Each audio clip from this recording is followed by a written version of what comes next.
Well, I used to teach in a college. I used to teach in England. The college students are sort of 16, 17, 18. So I used to teach mental health in a college. Yeah. It was a qualification that was. It's like a pre-university qualification. So students that wanted to go to university to do mental health nursing, or so I taught students about all the different mental health conditions, about depression and PTSD and all that sort of thing. And that's what I did for a living. So yeah, it was. I enjoyed that as well, and I'd been doing that for something like 12 years. So excuse me. And then actually my niece made my TikTok account. So my niece Kelsey, she made my account just before. I think went to visit. It was before lockdown, and she was like, "Come on, Auntie, let's make you a TikTok account." And at the time, it was so we could do like silly dances together. Because I am a bit of a crazy aunt. You know, I'm that auntie that puts chocolate under the pillows and all that sort of thing. So I've always been a little bit eccentric and. So of all the aunties, she's like, you're the one that will do the dances. Yeah. Well, yeah, and in hindsight, I actually think she was 12 at the time, so I think possibly she also thought she would be able to watch TikToks on my phone, and Mum and Dad might, because Mum and Dad won't let her. So yeah, she's not daft, you know. So beautiful and clever as well. So yeah, she started. It started then, and I had maybe, I don't know, a couple of hundred followers, something like that. And then we went into lockdown. We hit into lockdown, and all of my classes, all of my students, it all went online. It all went on Zoom, and so a lot of my students who were 16, 17, 18-year-old were suddenly all shut in the bedrooms. And I know that I think we all had difficult times when COVID was on, but for me, for the 16-year-old girls and boys, but mostly girls that went into nursing, they should have been going out, having their nails done, having their eyebrows done, meeting boys, and they were all stuck at home in the bedrooms, and I really felt for them. And also at the time as well, the government, it was March time, and they said, sort of get them through the qualification. So they suddenly had to have an understanding, but they didn't have to do the 4,000-word essays that we had, you know. But I kind of, it being mental health, thought I'm not giving out a mental health qualification unless these people understand that. So I sat down and I thought, how can we make this more interesting, more fun? And so I started making videos myself, silly videos myself, to cheer them up and to just get them up in the morning and get the classes going. So I played one at the beginning of the class. And then we did days in hats and days in hoodies and all this sort of thing. Eyebrow competitions, makeup competitions.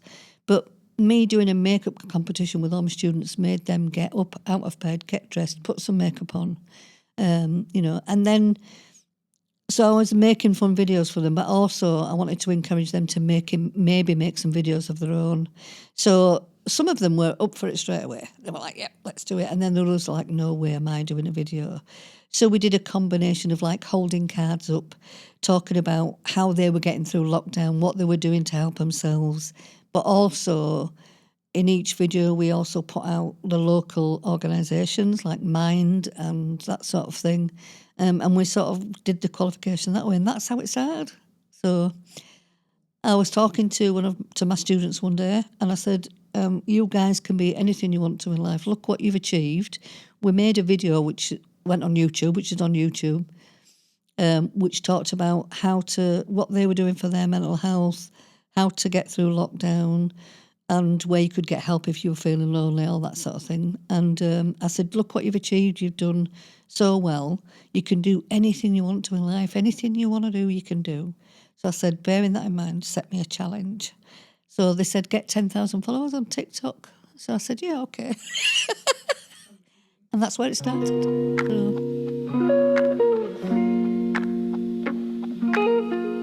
To be honest, I didn't think I would at 10,000. I thought... After you had given them the spiel of you can achieve everything you want. Yeah, no pressure. And I thought, how am I going to get 10,000? And I thought, all I can do is just do TikToks and be fun, you know. So, and then luck kicked in, and one of the videos, I read a poem, a mental health poem, my favourite mental health poem, in my dressing gown. and it went to 2.1 million views, and everybody was saying, "I love your dressing gown." So actually, my dressing gown was more famous than I was. It got famous before me. I hope you had an affiliate link for it. Oh yeah, it's got its own little place in. It's got a place of honour now. It's yeah, and it just took off, and it took me up to something like 70,000 followers.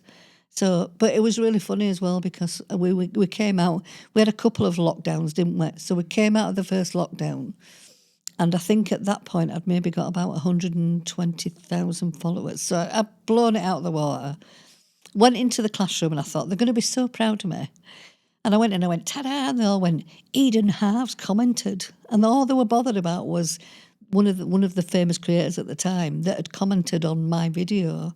So, and I thought, oh, okay. So that's, and I said, so you're not all proud of me then? You're only proud because this famous person's commented on it. So, but they were, But it was quite funny after that because I used to laugh and joke. If one of them came in and said, I can't go into my maths class today, I would say, if I can get 120,000 followers on TikTok, you can go to maths. That is like you've created the ultimate trump card Yeah, for yourself. yeah. See you later. So, yeah.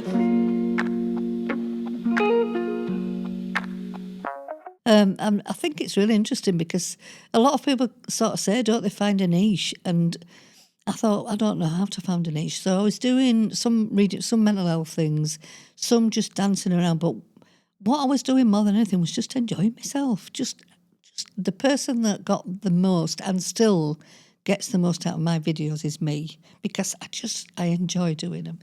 I was literally, I used to do dances in my kitchen. You'd see a lot of music. And I absolutely love music, any music. But also, my sort of, I married quite young and then I got divorced at 35. So that's when my clubbing days were. They started at them. And that's when we were in the late 90s with the house music and the clubs and all that. Marshall Jefferson. And so one day I thought, what song can I do today? And I wanted to do Silence by Delirium.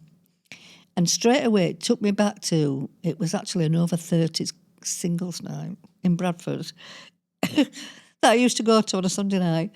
And the DJ used to play. So I thought, I'm going to do Silence. And I thought, I know. And I literally got 2 pan lids out, put them on my kitchen top, put some headphones on, made the video, and it went berserk. It went absolutely, viral.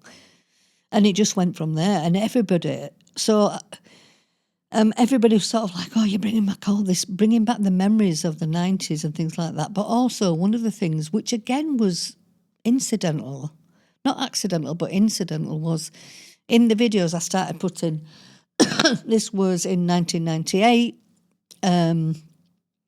I was 37, how old were you? So I started asking that question, like, so if you look at all the comments from there, all the comments are like, oh, this reminds me of when I was this or when I met my husband, or, and I don't know, it just all kind of took off from there, really. So it became like this community of, loving it from there. So then that became my niche. Without trying, I'd created a niche. So I think it's great, learning to DJ. I absolutely love people's faces when they say, so what are you doing in Dubai or what are you doing? And I'm like, yeah, I'm doing a DJ set because I'm a DJ. And they were like, what? 64. I've learned to DJ. So when I was doing the pots and pans, someone offered me DJ lessons. So I did 6 lessons. And then I bought a set of decks because I'm an addictor, because when we're doing something, we go 100% or not at all. So not only did I buy a little set of decks, I went out and bought a big RX3 set of decks because that's the way I'm absolutely loved it, and now I'm DJing. So it's just,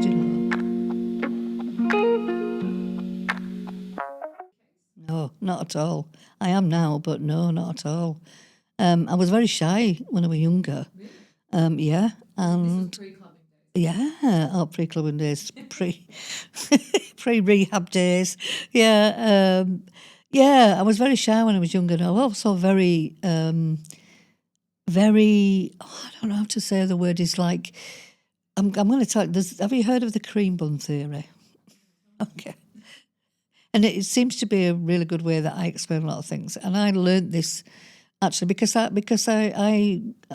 in my clubbing days I ended up in addiction, and I'm actually been sober. I'll be sober for 20 years in March.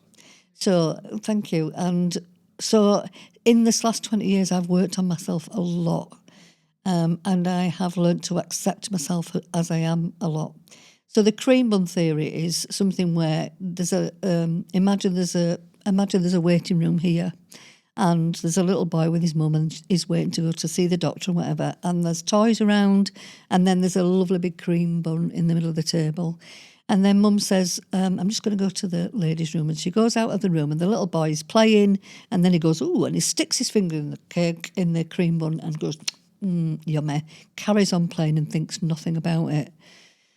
But then mum comes back in the door, and then he suddenly thinks, ooh, I shouldn't have had that cream bun. Does he think he shouldn't have eaten the cream bun because he shouldn't have eaten it, or does he think he shouldn't have eaten it because of what his mum thinks? So how much of how much of what we do in life are we bothered about what other people think of us? So, for example, doing a TikTok video in your bikini, doing a TikTok video without your makeup on, is it really that you are uncomfortable because of how you feel, or are you uncomfortable because of what you think other people will think? So for me, the most important thing is to be yourself, but also be yourself unapologetically, and just, and it's so freeing to be that. And that's something that I have learned. I think that comes with age as well, to be honest. I think, I still remember the first day when I was teaching that I went to work without any makeup on, because I just woke up that day and I thought, can't be bothered. And I think it was the first time that I'd ever gone into work or gone. I don't know if it's the first time I'd ever gone out of the house with no makeup on. But again, it was a process of becoming free of, I don't care. Who cares? Who cares what people think? So yeah, I think sometimes you've got to think about the cream bun and think, am I feeling uncomfortable now because sometimes it's because you think you're doing the wrong thing or whatever. But if you always do the right thing, and if you're uncomfortable because of what other people think, the problem is theirs, not yours. Just got to be yourself.